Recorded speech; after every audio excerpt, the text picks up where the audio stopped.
তারা অগণতান্ত্রিক, অবৈধ এবং অসাংবিধানিক। এই অগণতান্ত্রিক শাসন ব্যবস্থার নিরাপত্তা নিশ্চিত করার জন্য তারা বাংলাদেশ ছাত্রলীগের উপর নিষেধাজ্ঞা আরোপ করেছে। এবং আরেকটি বিষয়, এই গণহত্যা, এই যে বিষয়গুলো উঠতে বসতে তারা সবসময় বলছে এই যে হত্যাকাণ্ডগুলো ঘটেছে, এবং আমরা যেটি মনে করি একটি হচ্ছে যে এটি ফৌজদারি অপরাধ, এটি আইনানুগ তদন্তের বিষয়। আমরা যেটি মনে করি সেটি হচ্ছে যে এটি সুস্পষ্টভাবে এই হত্যাকাণ্ডগুলোর সঙ্গে যারা সম্পৃক্ত রয়েছে তারাই আজকে ক্ষমতাসীন রয়েছে। সেই দায়টি আড়াল করার জন্য তারা বাংলাদেশ ছাত্রলীগের পর এই নিষেধাজ্ঞা এই অশুভ অস্ত্রটি প্রয়োগ করেছে বলে মনে করি। ধন্যবাদ সাদ্দাম। কিন্তু আরেকটি বিষয় এসেই যায়, সেটা হচ্ছে তুমি রিসেট বাটনের বিষয়টা এনেছো, যে বিষয়টি আমাকে ট্রিগার করেছে। বিশেষ করে আমি মনে করি, আমি যেহেতু কোনো রাজনৈতিক দলের সাথে সরাসরি সম্পৃক্ত নই, বাট স্টিল আমার দেশের ভালোবাসার কারণে এবং 1971 সালের প্রতি আমাদের শ্রদ্ধা থাকার কারণে এই রিসেট বাটন শব্দটিকে আমি বিশেষভাবে লক্ষ্য করেছি। তাহলে কি রিসেট বাটনের বিষয়টা যখন তুমি নিজেই আনলে, তাহলে কি প্রশ্ন হচ্ছে তুমি মনে করো বর্তমান সরকার স্বাধীনতা বিরোধী সরকার অথবা স্বাধীনতার স্পিরিটের বিরুদ্ধে? এই বিষয়গুলিকে তুমি কিভাবে দেখছো, সরাসরি যদি উত্তরগুলি দিতে? এই সরকার কিন্তু সেটির দালিলিক প্রমাণই রেখেছে। এক হচ্ছে সংবিধান নিয়ে তাদের যে বক্তব্য আমরা ইতিমধ্যে শুনেছি, রাজনৈতিক মতামতের পার্থক্য থাকতে পারে, গণতান্ত্রিক দুর্বলতা ত্রুটি বিচ্যুতি নিয়ে আলাপ আলোচনা হতে পারে, আমাদেরও ত্রুটি বিচ্যুতি ভুলভ্রান্তি থাকতে পারে, সব বিষয় নিয়ে খোলামেলা আলোচনাকে আমরা স্বাগত জানাই। কিন্তু তারা আজকে যে বিষয়টিকে সামনে রেখে এই রিসেট বাটনের কথা নিয়ে এসেছে এবং তাদের কাজে কর্মে যদি আমরা সেটির প্রতিকায়ন আমরা দেখতে পাই, মুক্তিযুদ্ধের অঙ্গীকার, মুক্তিযোদ্ধাদের প্রতি বাংলাদেশের জনগণের যে সম্মাননা রয়েছে সেটিকে ধূলিসাৎ করা এবং 71 সালকে প্রতিস্থাপিত করার একটি প্রচেষ্টা, এবং আমাদের 71 সালের ব্যাপারে বাংলাদেশের জনগণের যে দৃষ্টিভঙ্গি, সেই দৃষ্টিভঙ্গিকে বদলে দেওয়ার একটি অপচেষ্টা আমরা দেখতে পাচ্ছি। ওটা বাংলাদেশের মানুষের সম্মিলিত যে লক্ষ্যগুলো ছিল, সেটি গণতন্ত্র হোক, সেটি শোষণ মুক্তি হোক, সেটি এক ধরনের ইনক্লুসিভ অন্তর্ভুক্তিমূলক সমাজ ব্যবস্থা প্রতিষ্ঠা হোক, সবকিছুকে আজকে ধূলিসাৎ করার যে প্রয়াস আমরা দেখতে পাচ্ছি। তো সুস্পষ্টভাবেই তারা আসলে এটিতেই তারা বিশ্বাস করে এবং আমাদের স্বাধীনতার অঙ্গীকারে তারা বিশ্বাস করে না বলে আমি মনে করি। আরেকটি বিষয় হচ্ছে যে একটি কথা প্রায়শই এসে যায় এবং এটা খুব আলোচিত সবসময় হয়ে আসছে, বিশেষ করে এই জুলাই আগস্ট সময় থেকেই, ছাত্রলীগ কি আসলে হেলমেট বাহিনী? প্রশ্নই আসে না। এটিও আমরা মনে করি যে এটি ক্যারেক্টার অ্যাসাসিনেশন করার একটি প্রচেষ্টা হিসেবে এটি করা হয়েছে। বাংলাদেশ ছাত্রলীগ একটি ছাত্র সংগঠন এবং বাংলাদেশের স্বাধীনতা আন্দোলনে, আমাদের স্বায়ত্ত শাসনের আন্দোলনে এবং স্বাধীনতা পরবর্তী সময়ে গণতান্ত্রিক আন্দোলনেও বাংলাদেশ ছাত্রলীগ গুরুত্বপূর্ণ ভূমিকা রেখেছে, নেতৃত্ব দিয়েছে বাংলাদেশ ছাত্র সমাজকে। বাংলাদেশের ছাত্র সমাজের ভোটেই বাংলাদেশ ছাত্রলীগের নেতাকর্মীরা ছাত্র সংসদ নির্বাচনে বিজয়ী হয়েছে। বাংলাদেশ ছাত্রলীগের নেতাকর্মীরাই রাষ্ট্রীয়ভাবে একাডেমিক ক্ষেত্রে, ব্যবসায়িক ক্ষেত্রে, সামাজিক নেতৃত্বে, পেশাজীবী নেতৃত্বে, প্রত্যেকটি ক্ষেত্রেই বাংলাদেশ ছাত্রলীগের কর্মীরা নেতৃত্ব দিয়েছে, বাংলাদেশকে কন্ট্রিবিউট করেছে। আর সার্বিকভাবে আমাদের হেলমেট কারা পড়েছিল? তাহলে হেলমেট কারা পড়েছিল যারা কিনা ছাত্রদের উপরে দেখছিলাম আমরা আক্রমণ চালে? হেলমেট কারা পড়েছিল সাদ্দাম? দেখুন, অপরাধ যদি কেউ করে থাকে, সেটি হেলমেট পরে থাকলেও সে অপরাধী, হেলমেট না পরে থাকলেও সে অপরাধী। কিন্তু একটি ছাত্র সংগঠন, একটি ছাত্র রাজনীতির সমস্যা বাংলাদেশে রয়েছে। ছাত্র রাজনীতির মধ্যে নানা নেগেটিভ কম্পোনেন্ট প্রবেশ করেছিল। বাংলাদেশ ছাত্রলীগের বাইরে থাকতে অনেক ক্ষেত্রে হয়তো আমরা শিক্ষার্থীদের প্রত্যাশিত যে ছাত্র রাজনীতি, সেটির রূপায়ণ হয়তো আমরাও ঘটাতে সবসময় সক্ষম হইনি, সেটি আমি অকপটে স্বীকার করি। কিন্তু তার মানে এই নয় যে একটি ছাত্র সংগঠনকে এই ধরনের বিভিন্ন ধরনের ট্যাগ দেয়া, যেটির মাধ্যমে আমরা মনে করি মূলত যে ছাত্র সংগঠনগুলোর ব্যাপারে বাংলাদেশের ছাত্র সমাজের একটি অলিখিত নিষেধাজ্ঞা ছিল, একটি স্পিরিট ছিল, একটি প্রতিবাদ ছিল, সেটিকে কোনোভাবে দুর্বল করার জন্য আজকে এই ধরনের বিষয়গুলো নিয়ে আসা হয়েছে। এবং বিশেষ করে যুদ্ধাপরাধীদের দায় আড়াল করা, মানবতা বিরোধী অপরাধের দায় আড়াল করা, নিজের সন্ত্রাসী কর্মকাণ্ডের বিষয়ে এক ধরনের সামাজিক নমনীয়তা তৈরি করার জন্যই, অপরকে দোষী করে নিজের যে ঐতিহাসিক দায়গুলো রয়েছে সেগুলো আড়াল করার জন্যই এই প্রোপাগান্ডাগুলোর আশ্রয় গ্রহণ করা হয়েছে বলে। এগুলো ঠিক আছে, কিন্তু কথা হচ্ছে হেলমেটের পেছনে না হয় আড়াল হয়েছে কে আছে, কিন্তু তোমার এলাকার সার্জিস আলম, এবং আমরা দেখেছি সার্জিস আলম একসময় ছাত্রলীগের অ্যাক্টিভিটিসে জড়িত ছিল। হাসনাত আব্দুল্লাহর পুরনো অ্যাক্টিভিটিসের স্ট্যাটাসে আমরা তাই লক্ষ্য করেছি, এবং এমনও লক্ষ্য করেছি সমন্বয়কারীদের ভেতরে শিবির পরবর্তীতে তারা নিজেদেরকে প্রকাশ করেছে, যদিও তারা ছাত্রলীগের অ্যাক্টিভিটিসের সাথে জড়িত ছিল। আমরা এত হাজার মাইল দূর থেকে, আমি নিজেও শেখ হাসিনা সরকারের পরপরই এদের সাথে হিজবুত তাহরীর সংযোগ এবং শিবিরের সংযোগের স্পষ্ট প্রমাণ আমি দেওয়ার চেষ্টা করেছি। তা তোমরা মাঠে থেকে এবং বিভিন্ন শিক্ষা প্রতিষ্ঠানের তোমাদের কর্মী থাকার পরেও তুমি এই বিষয়ে ব্যাপকভাবে বিফল হয়েছো, তাই নয় কি? হ্যাঁ, এই ধরনের কিছু বিচ্যুতি অবশ্যই ঘটেছে এবং যে নামগুলো আসলো তারা বিভিন্ন সময়ে সামাজিক যোগাযোগ মাধ্যমে বাংলাদেশ ছাত্রলীগ সম্পর্কে প্রশস্তিমূলক প্রশংসা করেছে, ছাত্রলীগ কর্মীদের নানাভাবে দৃষ্টি আকর্ষণ করার চেষ্টা করেছে। ছাত্রলীগের সাংগঠনিক কাঠামোতে, যদিও আপনি যে দুজনের নাম বললেন, সাংগঠনিক কাঠামোতে তাদের কোনো অন্তর্ভুক্তি ছিল না।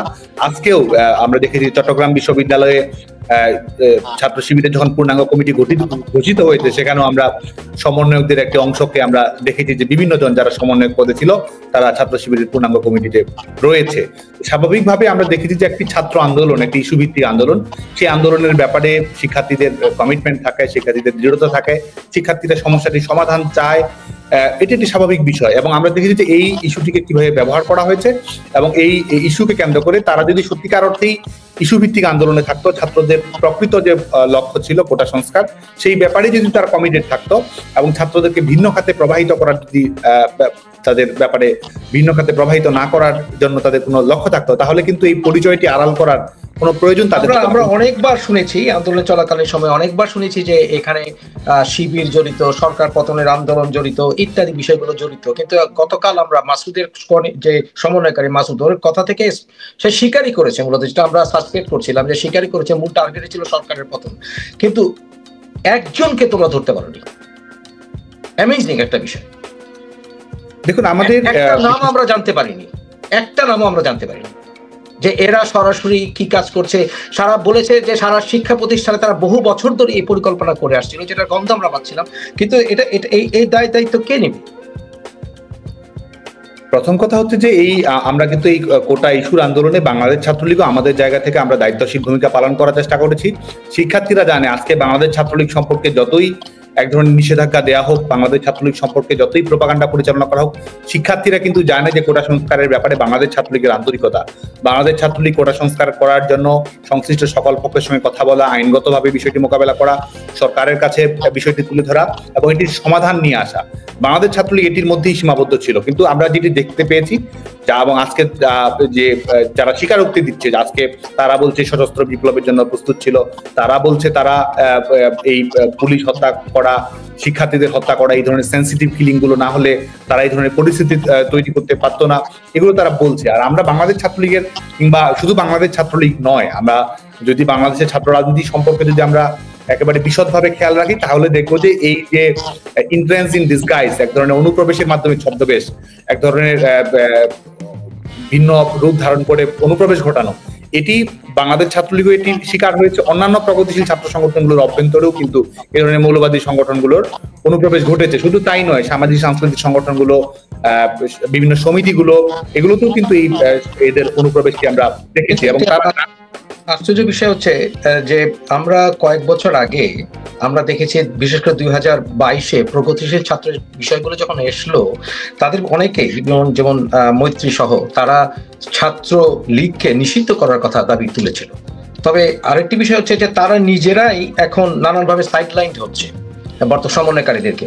এবং আমরা দেখেছি যেমন তিতুমির কলেজে বিষয়টি দেখলাম, তিতুমির কলেজে অনেক ইনফরমেশন আমার হাতে এসে পৌঁছেছে। সেখানে দেখতে পাচ্ছি যে হিজবুত তাহরির মোটামুটি কন্ট্রোলে চলে গেছে তিতুমির কলেজ, এবং তারা চাচ্ছে এখন আর কোনো রাজনৈতিক, দলীয় রাজনীতিক না হোক তিতুমির কলেজে। উল্টো একই বিষয়ে আমরা পরিলক্ষিত দেখতে পাচ্ছি যে এরা বর্তমানে একটি সরকার পার্টির মতো কাজ করছে সমন্বয়কারীরা, but at the same time তারা বিশ্ববিদ্যালয়, ঢাকা বিশ্ববিদ্যালয়ে এমনকি আমরা দেখেছি ছাত্র দলের কোন রকম পোস্টারিং এর বিরোধিতা করছে। এবং আবার গত দুদিন আগে আসিফ মাহমুদ সে বলেছে যে ডিসেম্বর জানুয়ারির ভিতরেই সে চাইছে যে পুরো বাংলাদেশে বিভিন্ন শিক্ষা প্রতিষ্ঠানগুলো, সংসদগুলো চালু হয়ে যায়। যখন বিএনপি বা ছাত্র দল ওপেনলি রাজনীতি করার ক্ষেত্রে নানা প্রকার বাধার সম্মুখীন হচ্ছে ঢাকা বিশ্ববিদ্যালয়, এবং ছাত্রলীগের একটি দুর্গ ছিল ঢাকা বিশ্ববিদ্যালয়, সেখানে ছাত্র জাতীয় রাজনীতি করতে পারবে না, কিন্তু তারা এই বিষয়ে ইনফ্লুয়েন্স খাটাবে। এই বিষয়টিকে তুমি কিভাবে দেখছো?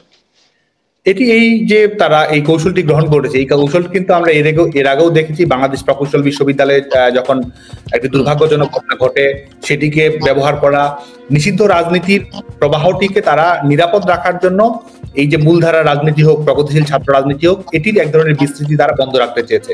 এবং এই কোটা সংস্কার আন্দোলনের প্রারম্ভিক সময়ের পরবর্তীতে আমরা যখন দাবিগুলো দেখি, যখন এটি অন্যান্য দাবিগুলো যখন সংযুক্ত করা হলো, সেখানেও কিন্তু আমরা দেখেছি যে সেখানে ছাত্র রাজনীতি বন্ধ করা, ছাত্র রাজনীতি নিষিদ্ধ করা, এগুলো কিন্তু তারা দাবি আকারে নিয়ে এসেছে। এবং আমরা পরবর্তীতে এটিও দেখি যে যারা এই দাবিগুলো নিয়ে এসেছিল তারাই কিন্তু এই মৌলবাদী যুদ্ধাপরাধের দায়ে অভিযুক্ত ছাত্র সংগঠন এই সঙ্গে সম্পৃক্ত রয়েছে। এবং বর্তমান সময়েও তারা যেখানে যেটি প্রয়োজন, যখন যেখানে প্রয়োজন হচ্ছে যে তারা ছাত্র রাজনীতি বন্ধ রাখলে তাদের সাংগঠনিক কর্মকাণ্ড নির্বিঘ্নে রাখা তাদের জন্য সহজ হবে, সেখানে কিন্তু তারা সেই ধরনের দাবি দাওয়াগুলো তারা নিয়ে আসে বা এক ধরনের জিম্মি করছে। আজকে তো বাংলাদেশের যে অবস্থা, আমরা আগে বলতাম মগের মূল্য, এখন চালু হয়েছে মবের মূল্য। এই তারা যা বলছে তাই হচ্ছে, সেটি বাস্তবায়িত হচ্ছে এবং সত্যিকার অর্থে এটি তো সরকারের লাঠিয়াল বাহিনীতে পরিণত হয়েছে। সরকারের যে এজেন্ডা রয়েছে সেই এজেন্ডা গুলো তারা এই এজেন্ডা কি, এই এজেন্ডা গুলো কি বলে মনে করো? মেইন এজেন্ডাটা কি? প্রথম যদি এজেন্ডা বলি, প্রথম এজেন্ডা আমরা দেখতে পাচ্ছি যে আমরা এই সরকার আজকে বাংলাদেশে এক ধরনের, বাংলাদেশের জনগণ যাকে রায় দেবে তারাই শাসন ব্যবস্থা পরিচালনা করবে, জনগণের ম্যান্ডেট যার কাছে থাকবে তারাই শাসন ব্যবস্থা পরিচালনা করবে। আমাদের মুক্তিযুদ্ধের অন্যতম অঙ্গীকারিত হচ্ছে যে নির্বাচিত প্রতিনিধির কাছে ক্ষমতা হস্তান্তর করতে হবে। তো তারা ক্ষমতায় এসেছে, আজকে যারা জবরদখল করে রয়েছে তারা কিসের ভিত্তিতে ক্ষমতায় রয়েছে? তারা তাদেরকে ম্যান্ডেট দিয়েছে। প্রথম কথা হচ্ছে তাদের যে অগণতান্ত্রিক শাসন ব্যবস্থা, এটির নিরাপত্তা নিশ্চিত করার জন্য তারা এই শিক্ষার্থীদেরকে ব্যবহার করার চেষ্টা করছে এবং শিক্ষার্থীদের এই বিশেষ করে এই যারা এই সরকারের এই অবৈধ সরকারের কাঠামোর আওতায় এসেছে এবং তারাও এখানে এক ধরনের গুরুত্বপূর্ণ ভূমিকা পালন করছে। একটি হচ্ছে অগণতান্ত্রিক শাসন ব্যবস্থার নিরাপত্তা নিশ্চিত করা, আরেকটি হচ্ছে আইসিটি ট্রাইব্যুনালের যে তারা নাটক তৈরি করেছে, এটি আমরা মনে করি যে যুদ্ধাপরাধীদের বিচার বাস্তবায়ন, যেটির ব্যাপারে বাংলাদেশের সকল ছাত্র সংগঠনের এক ধরনের ঐক্যমত্য ছিল যে এই তুমি কি মনে করছো না বর্তমানে যে ট্রাইব্যুনাল তৈরি করা হয়েছে এখানে ফেয়ার ট্রায়াল হবে না? সেটি তো সুযোগই নেই, প্রশ্নই আসে না। যুদ্ধাপরাধীদের বিচার বাস্তবায়ন করেছে, ন্যায় বিচার নিশ্চিত করা হয়েছে, এটির প্রতিশোধ হিসেবে আজকে এই আইসিটি ট্রাইব্যুনালের নাটক তারা মঞ্চস্থ করছে বলে আমরা মনে করি। আচ্ছা, আরেকটি বিষয় আসছে যে সমন্বয়কারীদের পক্ষ থেকে এই বিষয়গুলো এসছে এবং এর পার্সিয়ালি আমি এই বিষয়টাকে সাথে আমি একমত। যেমন আমি বলি, বিষয়টা হচ্ছে বর্তমানে যারা মেইন স্ট্রিম রাজনীতির সাথে জড়িত, যারা দেশ পরিচালনা করছেন, সেটা আওয়ামী লীগ হোক বা বিএনপি হোক, যারা দেশ শাসন করেছেন, তাদের ভেতরে একটি সেই সরকারের একটি প্রবণতা দেখতে পাচ্ছি আমরা। সেটা হচ্ছে আমার মার প্রজন্ম, দ্যাট মিনস শেখ হাসিনা, খালেদা জিয়া, ওনাদের প্রজন্মই অতিরিক্ত, যারা বলবো আমি 70-80 বছর বয়স, ওনারা দেশ শাসন করছেন। কিন্তু আমার প্রজন্ম বা তারেক রহমান বা সজীব ওয়াজেদ জয়, আমরা হচ্ছে আমাদের প্রজন্ম, এই প্রজন্মকে পাশ কাটিয়ে বর্তমানে একেবারে জাম্প করে চলে যাচ্ছে অতি তরুণের প্রজন্ম। এই বিষয়টি কেন ঘটলো এবং এখানে নেতারা কি কুক্ষিগত করে রেখেছিলেন? অতি যারা স্বাধীনতা প্রজন্মে, তারা কি কুক্ষিগত করে রেখেছিলেন, নাকি নেতা সামনে আসতে দিচ্ছেন না অন্য কোনো কারণে, সেটা পরিবারতন্ত্র বা যেটাই বলি না কেন? What do you think of this? না, আমাদের তরুণদের রাজনীতিতে আসা, তরুণদের নীতি নির্ধারণী প্রক্রিয়া থাকা, তরুণদের পলিসি মেকিং এ থাকা, এটা স্বাভাবিকভাবেই রাষ্ট্রের জন্য ইতিবাচক। এটির জন্য তো একটি প্রক্রিয়া রয়েছে এবং এটির ব্যাপারে কিন্তু সেটা তো হয়ে আসেনি। আমরা দেখেছি যে আমাদের প্রজন্ম সামনে আসতে, বিশেষ করে 90-এর সাথে আমরা যারা জড়িত ছিলাম প্রত্যক্ষ বা পরোক্ষভাবে, আমাদের প্রজন্ম সামনে আসতে পারিনি।